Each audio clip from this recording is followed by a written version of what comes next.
Okay, filming the opening of this box from Kyle because I'm not impressed with how it's packaged. And I want to make sure that if there's damage to this engine, it's not because of something I did. I would not package an engine like this at all, ever.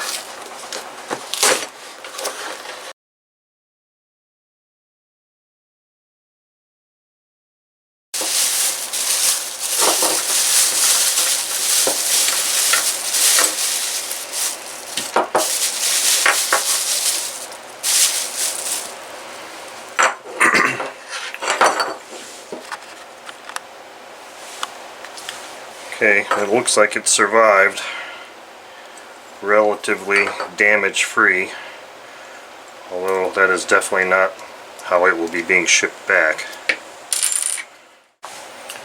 Good afternoon, YouTube viewers and subscribers. Today I've got an engine on my table here. It's a K&B 40. The model number is a 4011. This engine was sent to me by a fellow modeler who wanted me to check it out because he thought he had an issue, or he thinks he's got an issue with maybe a leak in the carb or something. The complaint is that it won't draw fuel into the fuel line and into the carb during priming. So I've just opened this carb up, or this engine up, and I've just kind of been giving it a look over and rotating it through, and it feels like it's got some compression. But the K&B 4011 engine features a Dykes ring. And a Dykes ring is a ring that fits right on the top of the piston. It doesn't sit down at all. It fits right at the top of the piston. And because this is a ringed engine, you're not going to have the same feeling of compression that you would with an ABC engine.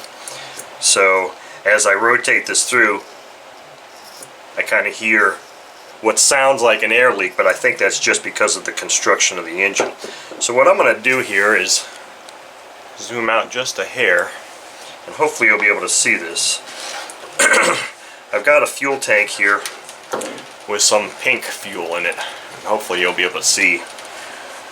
Let me take this line off because that's not necessary for this demonstration. So this is the fuel line, and I'm just going to connect it directly to the carb first. And I'm hoping maybe I can zoom in some here. I'm hoping that you'll be able to see if fuel is actually drawn into this fuel line, because what I'm going to do is I'm going to simulate priming the engine by covering the carb and rotating to compression. So I see fuel drawing up, and then it just kind of goes backwards. Now granted, this is a ringed engine, so I'm not sure that it's gonna just sit there and hold like it would with an ABC engine. So to me, that doesn't look too abnormal. I can see the fuel going up there, and you can prime it. I don't know if I've got a whole lot of fuel in the carb now or not. It doesn't look like it. There's a couple drops in there. Let me try and get that out.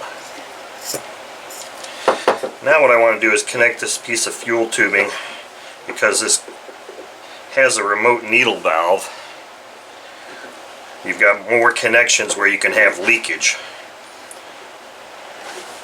Let's see where this needle valve is. It's fully closed now. I'm going to open it. 1, 2 full turns. And I'm going to basically do the same thing here. Hopefully you'll be able to see the fuel line there, and even maybe hear the fuel flow.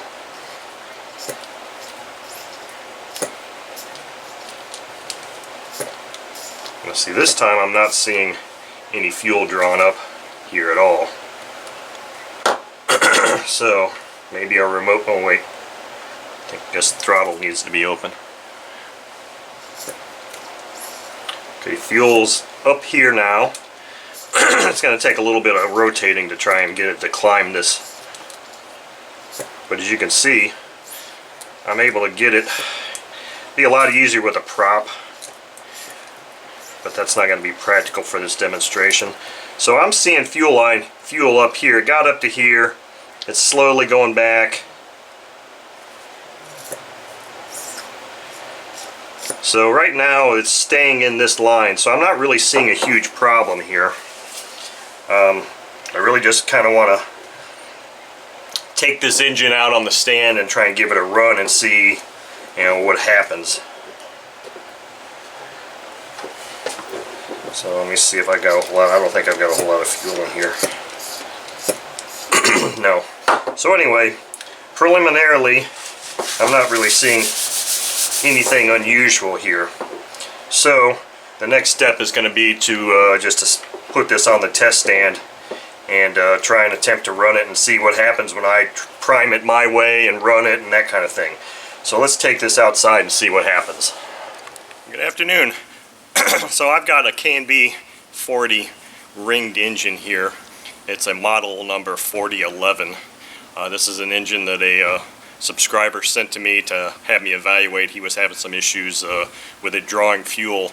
My initial assessment of it on the table didn't really show anything wrong, so I figured, what the heck, I'm just going to come out here, set it up, and try and get it to run and see what happens.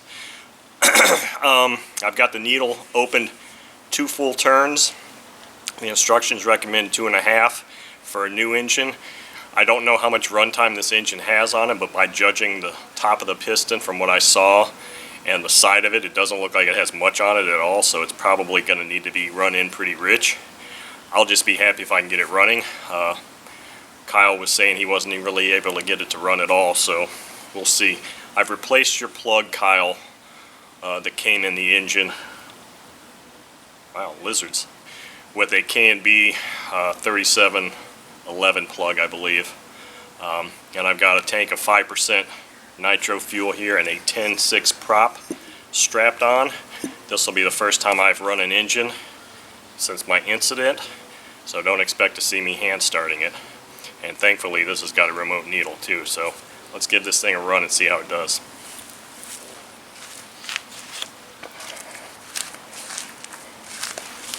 So I'm gonna got the throttle fully open. I've got fuel.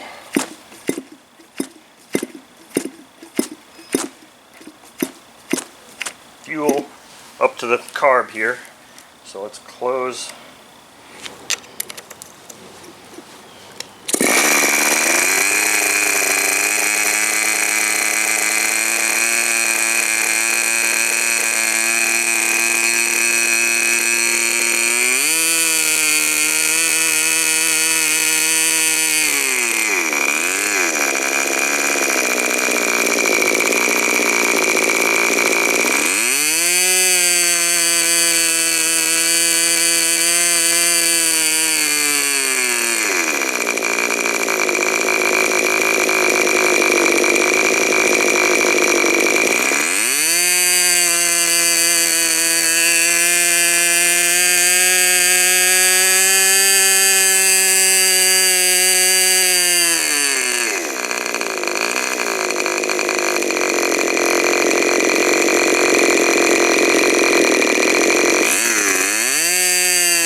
Okay, so I don't see anything wrong with this engine.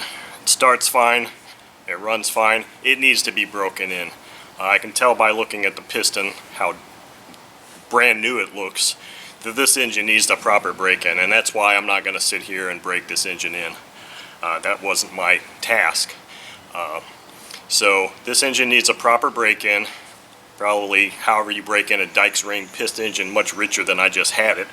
I just did want to show that it will spool up and it will idle. The idle will get much better as it gets broken in and will need adjustment at that point. But the bottom line is, I don't see anything wrong with this engine. Kyle, I'll be sending this back to you immediately because there's nothing wrong with it. Thank you for watching.